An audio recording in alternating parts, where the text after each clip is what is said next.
6 a.m. and right now on Denver7 News. Challenges already delay remote learning in the metro. One district already delaying the start of school. Another is struggling to get computers out to kids. We'll look at the challenges as hundreds of thousands of kids start remote learning today. Today marks 1 year since Elijah McClain's violent encounter with police. Still, his family demands justice. There's been a lot of disappointing bumps in this road. Plus, the Republican National Convention kicks off tonight. This morning, we begin a 360 conversation. And our relentless heat has fueled more fires across Colorado. And that heat won't let up until later this week. Good Monday morning to you. Thanks for waking up with us. I'm Molly Hendrickson. And I'm Brian Sanders. Meteorologist Lisa Hidalgo has a Denver7 weather action day in effect right now. We have those smoky, hazy skies overhead. Near record temperatures today. It is just not that pleasant out there. No, and it's pretty much what we've seen all month long. There's only been 2 days this month where we've seen temperatures in the 80s. It's been 90s the rest of the month. It was big 90s, upper 90s this weekend. Now, right now near Fort Morgan, you can see the smoke, the haze across a good portion of the state. We're looking at air quality advisories. Here, shaded in gray, you can see it covers a good 3/4 of the state, including the entire Denver metro area and north up to Fort Collins. So do look for that smoke. Hazy skies this morning, 60s, mid to upper 60s as your kids are heading off to school. If they do take the bus this morning, you're going to find some mild conditions, but they're going to be getting off the bus to about 98 degrees in Denver. That's the record high, and that's what we're calling for. So pretty good chance that we could tie it, potentially even break another record this month. Evergreen, 86 today, Parker, 95, near 100 up to the northeast. There is a break on our 7-day forecast from the 90s. We'll take a closer look at that and when we could see some rain coming up. We have two trouble spots this morning. One's on Highway 36. One is on I-25. That one from a crash. And let me take you to Highway 36 right now where we have some construction-related delays, unfortunately, on that eastbound side trying to get down to I-25. You can see the barricades are put up there, and they're trying to push everybody over into one lane to the right. I would suggest using Federal down to either I-76 or I-70 to get around this because they're doing some kind of maintenance, and there's no determination of when they're going to reopen all the lanes. Now take a look at I-25 up by Northwest Parkway, and I still see quite a few traffic crash investigators there at the scene of this serious crash on southbound I-25 and Northwest Parkway. From the traffic times we're looking at now, at least 30 minutes in that traffic delay. You can use some of the side streets down through there to get around it right now, but that is going to be one of the two trouble spots of the morning drive. The other one is now this half-hour delay on Highway 36, so it's going to be two good spots to avoid if you can use some of the side roads to get around it right now. Thanks, Jason. Remote learning has been identified as a way to safely get our kids back to learning. But as 250,000 Colorado students begin some kind of learning today, technical issues are already impacting plans for remote learning from Denver to Douglas County. Denver7's Nicole Brady joins us from Douglas County, where plans for online learning were just changed yesterday. Nicole. Right, just hours before school was supposed to start in Douglas County School District today, the district decided to postpone online learning for elementary and middle school students by a week. They had already pushed back e-learning for high school students by a week. The district says the platform, the online platform Edgenuity that the school district chose for e-learning is having problems nationwide and teachers haven't been able to access the digital content. They also told me they're working to hire a few more teachers for e-learning. So now online families are set to start school August 31st, but I've spoken to some parents who are pretty skeptical, including a Douglas County mom who says she's already considering other options. I literally have to look at other options for my children.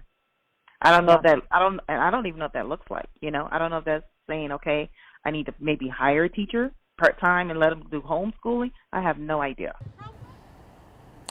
Douglas County is not alone facing these technical problems. This is video of Denver Public Schools handing out laptops last year, and now they're actually asking students who don't need those to give them back because they're struggling to provide computers to all the students in the district who need one for remote learning. That's due to global supply chain issues. There's a backup of millions of laptops worldwide right now. So I'll be talking to DPS Superintendent Susana Cordova a little bit about that this morning, and we'll have more on that at 11 a.m. today. For now, good luck, guys. We know a lot of you are starting remote learning today, and it is certainly going to be challenging. Yeah, Back what to a you. mess. So many challenges to tackle. Thank you, Nicole. Besides Denver Public Schools beginning remote learning today, the Jeffco School District, Poudre and Adams 14 school districts will also begin remote learning today. Littleton kids in pre-K to 5th grades start in-person classes 5 days a week. The middle and high schoolers are working off a hybrid model where students are in class 2 days per week and at home the other 3 days. Douglas County is using the same plan for all age groups. We do have an update to breaking news we first brought you last night at 10. Lakewood police say a shooting in a Walmart parking lot was an isolated incident, so there's no danger to the public. Air Tracker 7 flew over the scene yesterday at Colfax and Wadsworth. Police say 2 people were shot. They do not have an update on their injuries. They do say the suspects got away, though, so no one is in custody right now. 1 year ago today, Elijah McClain was on his way home from a convenience store when he was approached by Aurora police officers called out for reports of a suspicious person. That encounter led to a struggle, McClain being detained, given a dose of ketamine, and eventually dying. Denver7's Mike Smith is live at a memorial in honor of Elijah. And Micah, the community gathered last night to remember him. They did, Molly, and as we approach the 1-year anniversary of Elijah McClain's death, last night's event is just one of many ways the community will remember Elijah McClain this week. For many, this is a time of mourning and also a time of reflection of the many changes we've seen in our communities over the last year and also what progress still needs to be made. Since McClain died, the state has passed a police accountability bill requiring officers to face imminent danger before using deadly force, among other things.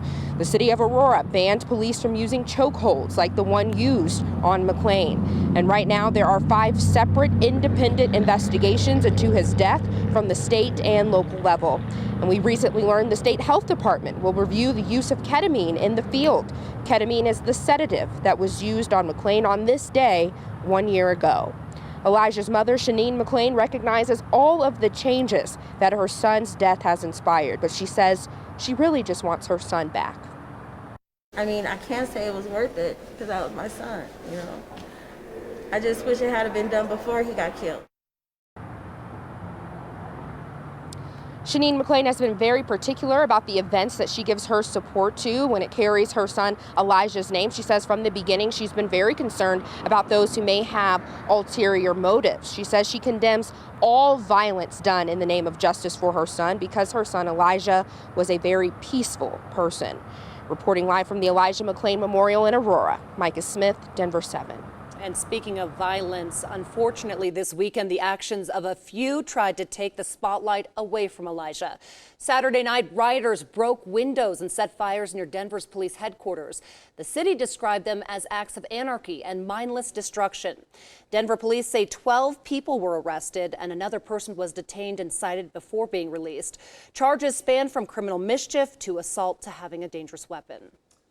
Today, the political spotlight is on the Republican National Convention that kicks off here in just a few hours. The theme of this week's convention is honoring the great American story. And the president plans to speak all 4 nights. He'll focus on themes like law and order, the economy, and the cancel culture. It isn't clear which speeches will be live or recorded, but the Trump campaign says the tone of the week will be positive.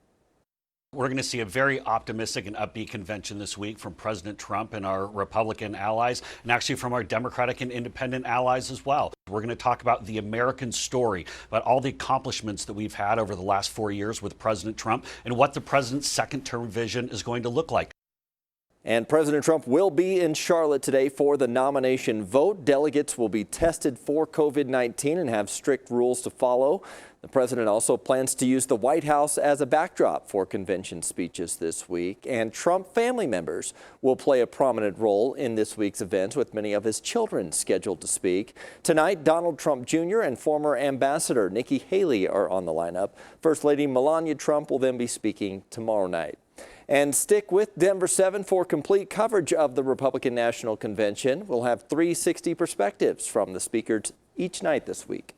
Top U.S. Postal Service officials will testify on Capitol Hill today. Postmaster General Louis DeJoy is among those testifying before the House Oversight Committee.